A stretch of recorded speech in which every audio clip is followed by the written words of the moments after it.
Delirios científicos radiofónicos. Alimento para mentes inquietas en estéreo. Historias naturales, investigaciones peculiares.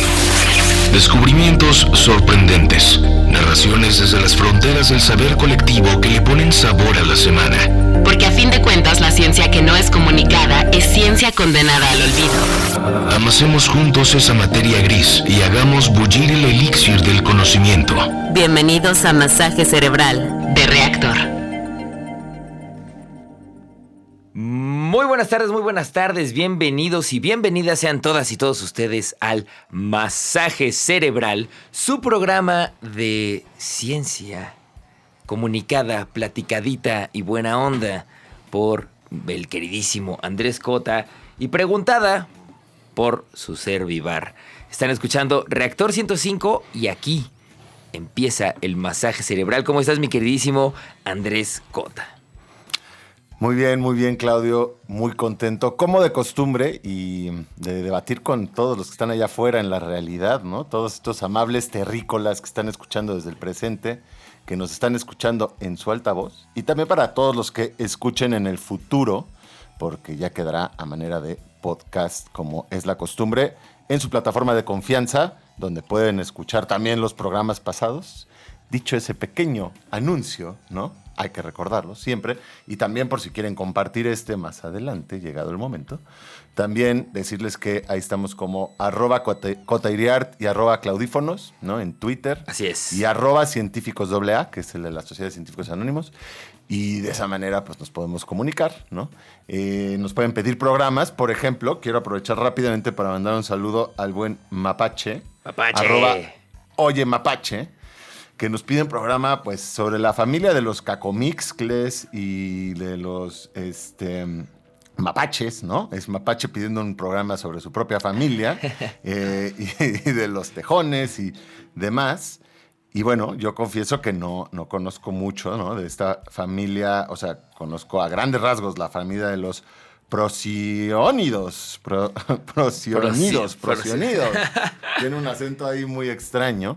Pero vamos a conseguir a algún experta que nos quiera venir, ¿no? Aquí en una nueva fase de masaje cerebral hacia un futuro no muy lejano y donde tengamos invitados, invitadas, ¿no? Y que nos cuente alguien más, para a riesgo. Pero claro, vamos, Mapache, está apuntado para que veas y conste aquí en audio también. En las actas, ¿no? El consejo de esta nave madre. Para que te pases a cobrar, ¿no? Que nos avises. Oigan, ya dijeron, ahora háganlo. Exacto.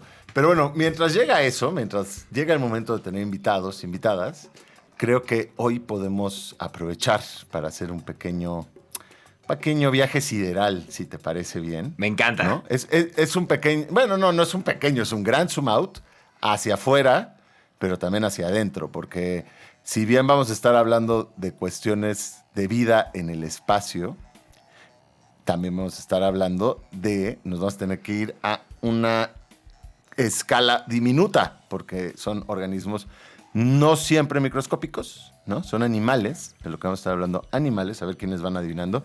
Son animales diminutos, digamos, ¿no? Algunos microscópicos, que son los únicos animales capaces de soportar las condiciones del espacio estelar, capaces de sobrevivir allá afuera, en el vacío total, ¿no?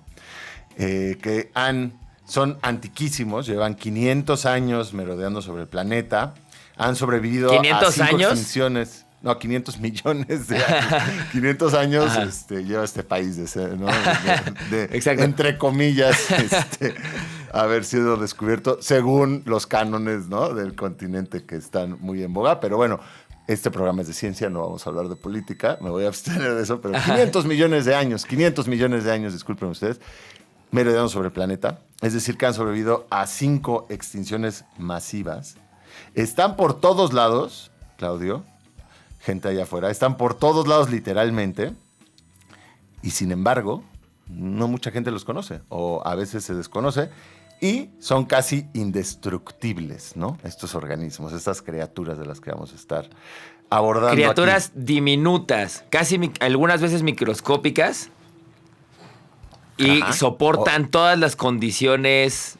O sea, son de esas cosas como a prueba de todo. Sí, digamos que todas las características que solemos intuir como que son condicionantes de la vida, ¿no? Sin esas cosas, sin agua, sin oxígeno, a temperaturas muy elevadas o muy bajas, no puede haber vida. Bueno, estos amigos sí lo soportan. O sea, ¿no? son, capaces de sobrevivir. indestructibles.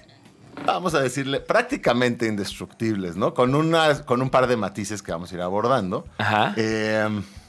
Y me gustaría, para ir abriendo este tema, o sea, recuperar la noción, no sé qué opinen allá afuera, de que la realidad supera la ficción, ¿no? O sea, a mí me gusta esa idea de que la realidad supera la ficción.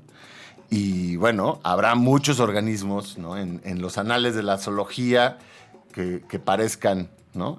Poner a la cordura una batalla de realidades. Piensen en las medusas inmortales, ¿no? Piensen en los hongos titánicos de los que ya hemos hablado, que ocupan 9 kilómetros de largo, un solo ser vivo. Piensen en cosas curiosas, ¿no? Como las avispas parasíticas que controlan la mente de sus hospederos. Pero bueno, si todos esos organismos no les convencen, pues la naturaleza tiene de parada esta sorpresa de la que vamos a estar hablando hoy, que me parece que les va a dejar, sin lugar a dudas, que en el mundo natural la realidad supera la ficción, ¿no? Pone a la fantasía un duelo de posibilidades y sale airosa la realidad. Es que me encanta nada más pensar en este ser así como lo estás describiendo, además de los otros que estás describiendo. Todos son personajes perfectos para una ficción de seres de otro planeta que vienen a conquistarnos, ¿no? O sea, completamente, sí. Suena eso, así como seres indestructibles que pueden hacer lo que quieran bajo cualquier condición. Y definitivamente. Y coexisten contigo. ¿Por qué no son dueños de este espacio? ¿O sí lo son? Bueno, sí lo son, a cierta escala de tamaño, ¿no? Otra cosa es nuestra humilde forma de comprender o intuir la realidad, ¿no? Y las asunciones que tomamos. Pero piensa así, estoy totalmente de acuerdo contigo. Podrían estar en una novela de Stanislav Lem o de Asimov, ¿no? Estos seres. Es de este tipo de seres, del bestiario de los animales reales, pero que son tan inauditos que parecen inventados, ¿no? Si no existieran, ya entonces figurarían como parte de la ciencia ficción. Y sí, y has pegado en el punto que vamos a abordar más adelante también. Hay quienes aseveran que vienen de que son extraterrestres, claro, ¿no? Hay quienes aseveran que sí vienen de otros lados, ¿no? Lo que tú estás diciendo es completamente cierto. No sé, vamos a abrir el debate. Al ratito vamos poniendo las cosas sobre la mesa para que ustedes allá afuera también puedan ir aportando, ¿no? Pero bueno, no sé si ya les haya sonado por ahí de quiénes estamos hablando, ¿no? Nos pueden aventar por Twitter en los siguientes 1 minuto, ¿no? Y todavía no lo voy a decir, en 1 minuto, y van a tener algún tipo de complacencia musical, ¿no? Vamos a ver con qué les podemos agradecer eso. O estaría entonces, buenísimo irnos a corte con el momento de a ver quién da con el personaje del que estaremos eso hablando. Me parece aún mejor. Entonces déjame mandar el corte con esto. Mira. Y no nos estamos refiriendo al notable ajolote, ¿no? De los cuales ya hemos hablado en este programa, y sus poderes de regeneración corporal extrema, sino a un ente invertebrado, un animal microscópico que desafía toda convención zoológica. Único ejemplar de la fauna capaz de sobrevivir en el espacio sideral. Ahí se las ponemos. Eso. Pues vamos a el corte. Y si alguien quiere contestar, ahí está el hashtag masaje cerebral para que lo hagan a través de Twitter. Y regresamos para enterarnos de quién demonios es este personaje. Historias naturales, investigaciones peculiares, descubrimientos sorprendentes, masaje cerebral. Ya estamos aquí de regreso en el masaje cerebral sideral, dedicado a este ejemplar de la fauna que puede sobrevivir en el espacio estelar y que hay quienes afirman viene de otro planeta. Entonces, sí nos echaron aquí algunas propuestas, hay quienes están correctos y correctas, pero bueno, Claudio, dime de quién estamos hablando. ¿Tú ya tienes una idea o no? Porque tampoco lo hemos con antelación. Yo ¿no? sé cómo se llama y sé cómo se ve, pero sé muy poco de este personaje. Ok. ¿Cómo se llama? Se llama tardígrado, ¿es cierto? Es cierto, es correcto. Tardígrados o osos de agua, más bien, ¿no? Tardígrados osos de agua. Ese es su nombre, ¿eh? Ese nombre fue el primero con el que lo bautizaron. Les bautizaron estas criaturitas.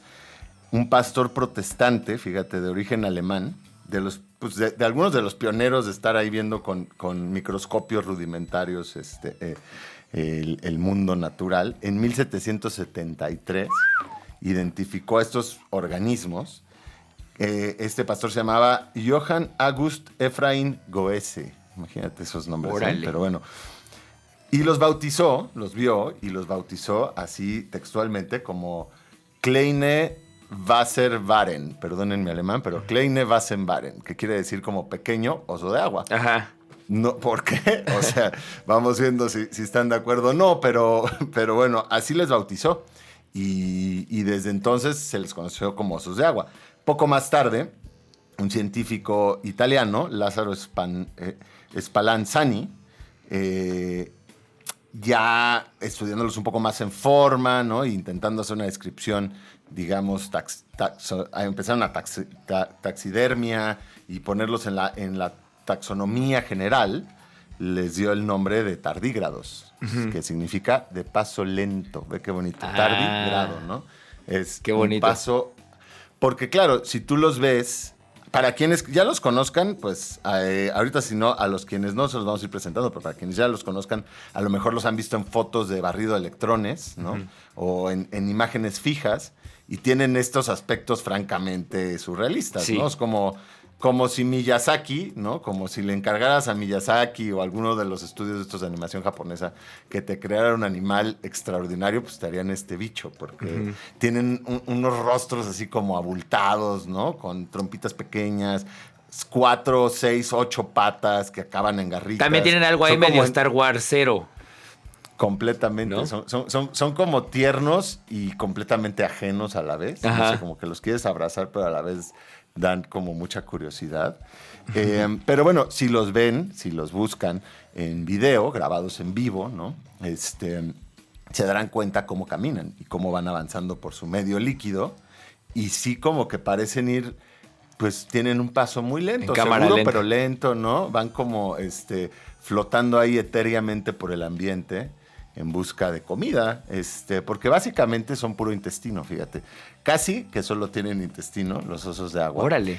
Y son feroces depredadores. Todos estos que los veamos y digamos, ay, qué tiernos y no sé qué. Bueno, es porque no vivimos a su escala de tamaño, ¿no? Y somos un rotífero que nos esté cazando el oso de agua, porque en realidad son depredadores y tienen en esta cara tan curiosa que presentan un rostelo, un anillo, depende de la especie, una estructura pues con dientes afilados, ¿no? O con estiletes, con los cuales hace un hoyo en, digamos, un rotífero, una alga, otro oso de agua, ¿no? Que la presa que caiga en su rango de acción les hace un hueco y luego les mete su probóscide, como su trompa, y succiona el interior, succiona sus células y ya con eso se alimentan, ¿no? Sí está terrorífico. Así que son depredadores, no lo olviden. Pero bueno, rápidamente, ¿dónde viven los osos de agua y los tardígrados?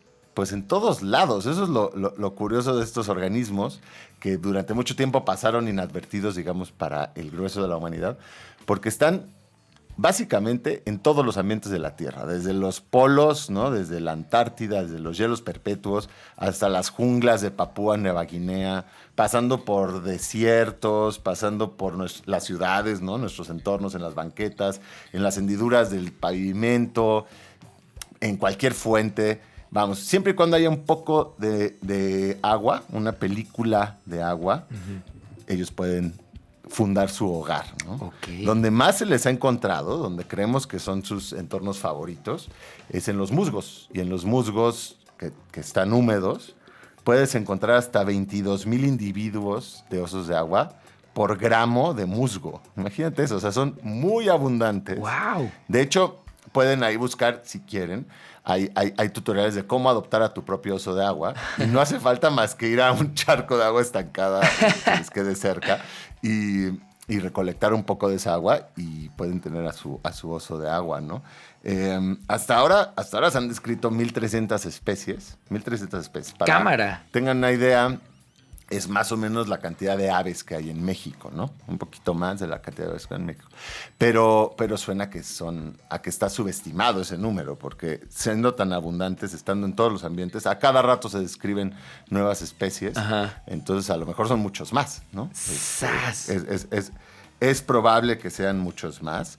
Pero bueno, siguiendo con esta descripción, tienen, les decía yo, 4, 6 o 8 patas, ¿no? Depende de la especie, que están rematadas en uñas, en uñas muy delgadas, que son hasta 20 veces más delgadas que un cabello humano. ¿Qué? Entonces piensa eso, son diminutas sus uñas, pero tienen garritas, ¿no? En su escala de tamaños se llaman garras. Tienen un cuerpo, pues, sí, es como turgente, ¿no? Están como inflados, parecen Ajá. como hechos como globos de agua inflados, ¿no? Parecieran. Y están segmentados. Y hay algo bien interesante, que es que son eutélicos. ¿Eso qué significa? querido Claudio, esto es que nacen con el mismo número de células que van a tener a lo largo de toda su vida, ¿no? ¿Cuál fue la Nosotros- palabra? ¿Eutélico? Eutélico. Nosotros crecemos por división celular. Digo, cuando digo nosotros, humanos, animales en general, la mayoría crecemos por división celular, ¿no?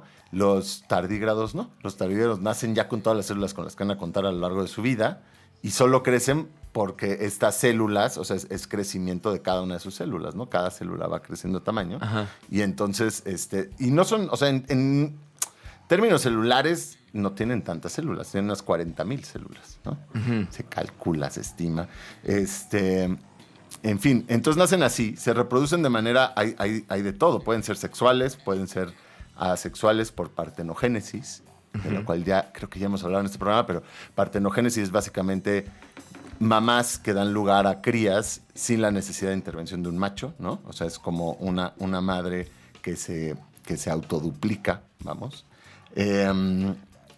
Y bueno, en fin, digamos, su aspecto ya podría ser inusual y suficiente para estar hablando de estos organismos tan curiosos, ¿no? Su abundancia ya podría ser también llamativa porque de veras que están por todos lados.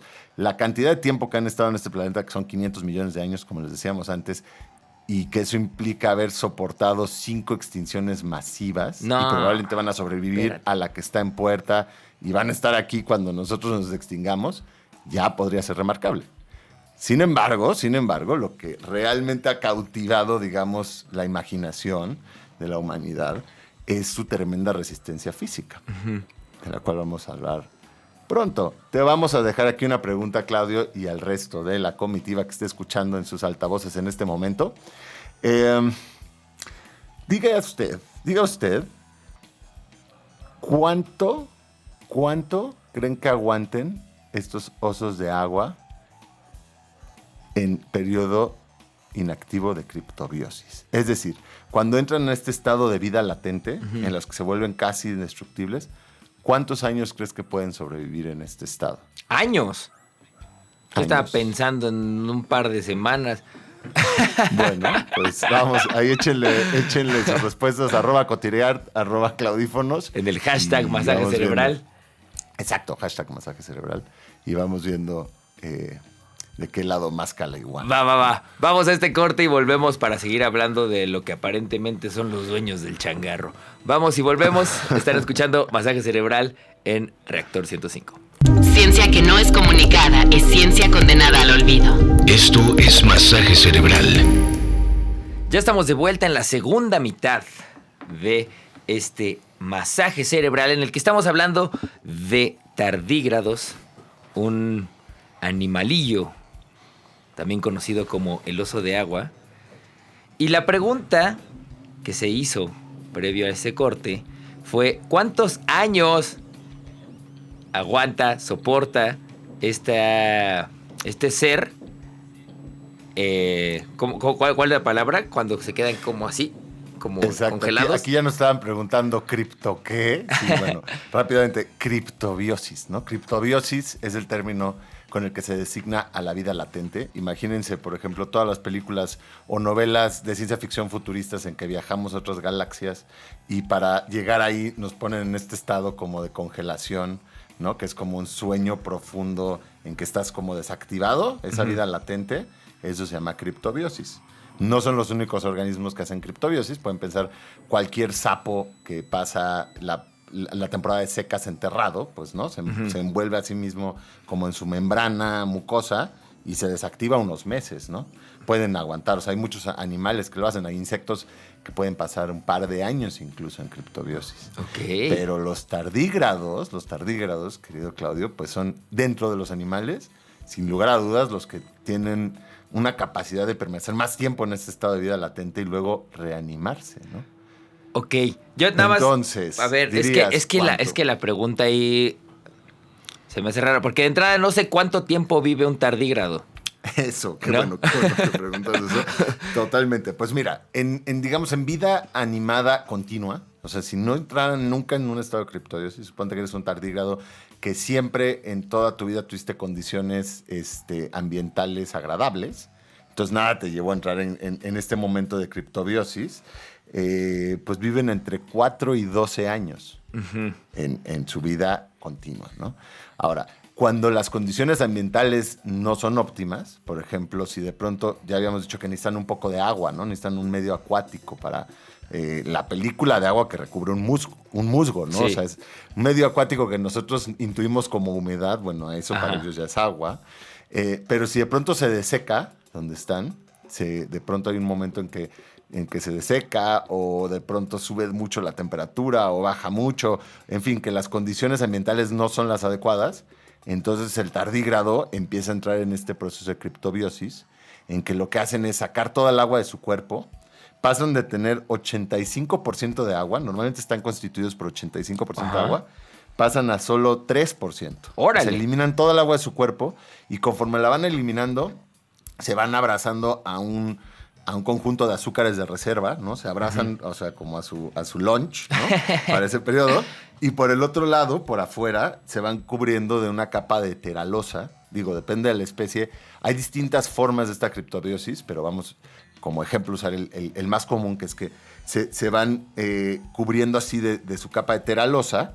Y entonces van quedando como una especie de fruto seco, una pasita de sí mismos, ¿no? ¿Qué es teralosa? Se deshidratan, digamos, a voluntad. A voluntad. Bueno, teralosa tiene un nombre chido, ¿no? Ajá. Es como un buen nombre para un grupo de ahí ¿verdad? se los regalamos, teralosa, por más con TH, ¿no? Ajá. No, yo estaba pensando en cambiar el piso de la cocina por teralosa. Ojalá se pudiera. Pues es un disacárido, o sea, no es un compuesto que por sí mismo fuera tan remarcable. Sin embargo, por la matriz que ellos crean, ¿no? Esta teralosa es lo que les confecciona esta capacidad casi indestructible. Entonces, es como un escudo. Ándale. O sea, si tú agarras un tardígrado vivo y lo aplastas así con la mano, pues es como matar una mosca. O sea, no son inmortales, ¿no? De hecho, son bastante destruibles cuando están en su forma animada. Pero si logra entrar en este proceso de criptobiosis, y para ello, pues, necesita de cierto tiempo, ¿no? O sea, se empieza a desecar el medio y entonces... Pero bueno, ya que entró en ese estado, digamos, de fruto seco de sí mismo, ¿no? De momia de sí mismo, entonces es que se vuelve casi indestructible. ¿Cuántos años puede pasar en este estado? A ver, Porque, entonces... claro, luego se piensa que cuando las condiciones vuelven a ser buenas, vuelve a haber agua, se reanima este ser vivo que se puso en pausa y sigue con su vida campante, ¿no? Sigue comiendo, se reproduce. Como si tiene nada. amigos, amigas, sí, Va al cine. echa el cotorreo, se va al cine, probablemente. Ok, a ver, si vive de 4 a 12 años y luego hace rato dijiste que los mosquitos podían llegar a 2. Yo digo que aguanta unos 5 añitos en criptobiosis. Bueno, entonces te sorprenderá saber que igual que al quien observó esto por primera vez, que fue un médico colombiano llamado Guillermo Noza. Guillermo Noza un día estaba trabajando en el herbario de la universidad y notó que en unas plantas secas que llevaban mucho tiempo secas en el herbario, 20 años por lo menos, ¿no? Un par de décadas, cuando les puso agua para verlas al microscopio, empezó a ver que había unos puntitos que de pronto, ¿no? Ajá. Empezaban a cobrar vida y dijo, pues se nos contaminó la muestra, ¿no? Y ya teniendo una revisión más dedicada, empezó a ver que no se había contaminado y que muchas plantas del herbario presentaban esto y se dio cuenta que eran osos de agua, ¿no? Uh-huh. Eso fue a mediados del siglo XX, fíjate. O sea, y entonces a partir de ahí se dijo, bueno, aquí hay algo interesante. Hoy en día ya se ha puesto a prueba. Hay científicos japoneses que encontraron tardígrados en la Antártida y los han tenido en criptobios, los van descongelando, bueno, los van reactivando. Hicieron unos de 30 años. ¿Qué? Y ahí están los tardígrados. Y la idea es cada 5, cada 10 años, pues probar, ¿no? O sea, no, por ahora es como con las vacunas. ¿Cuánto dura la inmunidad a la COVID? Pues se va viendo sobre la marcha, Ajá. ¿no? O sea, es algo que vamos a ir viendo. Pues con los tardígrados un poco también. O sea, desde que se estudian, pues ahora se sabe que por lo menos 30 años, ¿no? Aguantan en este estado de criptobiosis. Pero eso no es tan sorprendente, el tiempo no es tan sorprendente porque hay otros animales que aguantan mucho más. Luego podemos platicar eso. Sin embargo, lo que sí es sorprendente es pues el tipo de cosas que aguantan en ese estado. Por ejemplo, en la temperatura, si te quieres ir a temperatura, aguantan varios días a menos 200 grados centígrados. Imagínate, menos 200 grados centígrados. Ni siquiera sé si es una temperatura que exista en el planeta casi de manera natural. Creo que no. A lo mejor en el fondo marino, donde nunca penetró el sol. Pero bueno, y cerca al cero absoluto, que es menos 227 grados centígrados, pues aguantan varios minutos. Por el otro lado del espectro, los puedes ebullir, ¿no? Los puedes hervir hasta 150 grados. Piensa que cuando hierves el agua en tu casa, en la olla así, para no podértela beber, pues se mueren las bacterias, se mueren los parásitos, se muere pues lo que había ahí a cerca de los 100 grados, ¿no? Bueno, estos los puedes calcinar a 150 grados y no les pasa nada. ¡Qué guau! Los puedes hundir en éter, los puedes, o sea, en agentes corrosivos, ¿no? Ácidos fuertes, éter o compuestos sumamente alcalinos, que generalmente pues matan a cualquier otro ser vivo, los aguantan. Presión, si te vas a la presión, aguantan hasta 6,000 atmósferas. Ahora, para que tengan una idea cuánto es eso, pues es 6 veces la presión que se registra en el fondo marino, ¿no? En las trincheras abisales de las Islas de las Marianas, donde James Cameron bajó en un submarino, la presión que detectó ahí a 11 kilómetros de profundidad, 6,000 atmósferas, que ganó 1,000 atmósferas, los tardígrados aguantan hasta 6,000. ¡No! O sea, 6 veces más que la mayor presión que hay en el planeta, ¿no? Radiación, 570,000 Roentgens. Es decir, pues más de 1,000 veces la que aguantamos los seres humanos.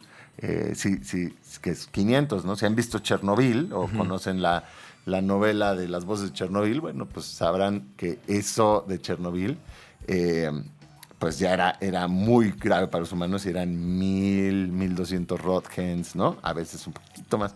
Bueno, los tardígrados hasta 570,000 Roentgens, ¿no? En fin, o sea, ¿qué otras cosas quieren, no? O sea, temperatura, agentes corrosivos, ácido, radiación.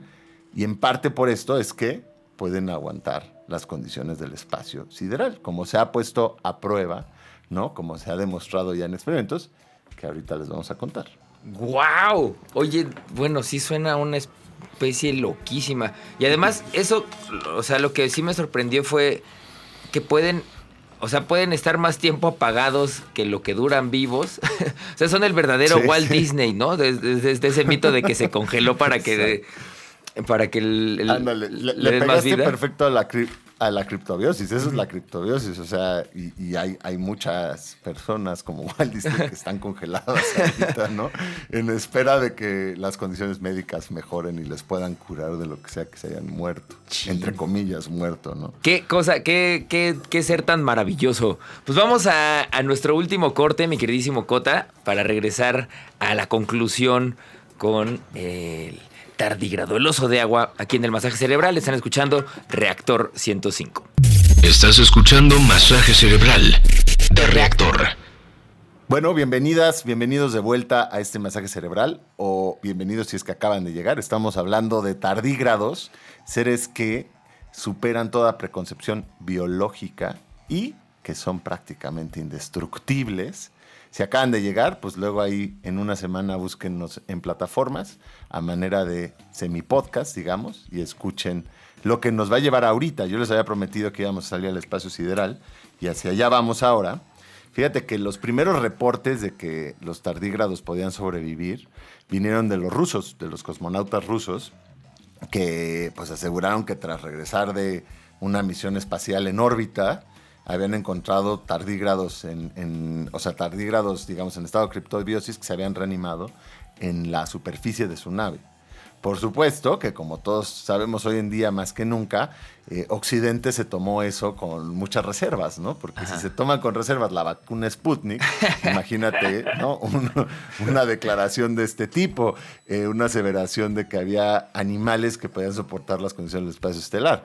Entonces, pues, se dieron a la labor de intentar desmentir a los rusos y pasó exactamente lo contrario. En el 2007, la Agencia Espacial Europea hizo un experimento en que hizo eso, ¿no? Colocó tardígrados en estado de criptobiosis en el exterior de un cohete y Fotón M3 se llamaba el cohete, y tras el viaje cósmico, tras estar en órbita unos días, regresó a la Tierra y los investigadores encontraron que, en efecto, los tardígrados se reanimaban y tenían hijos e hijas, vamos a decir. ¡Wow! Y seguían con su vida campantes. Y por supuesto que luego entonces Estados Unidos dijo, no, un momento, no les creo nada a ninguno de los dos, ¿no? Tengo que hacer mi propia prueba.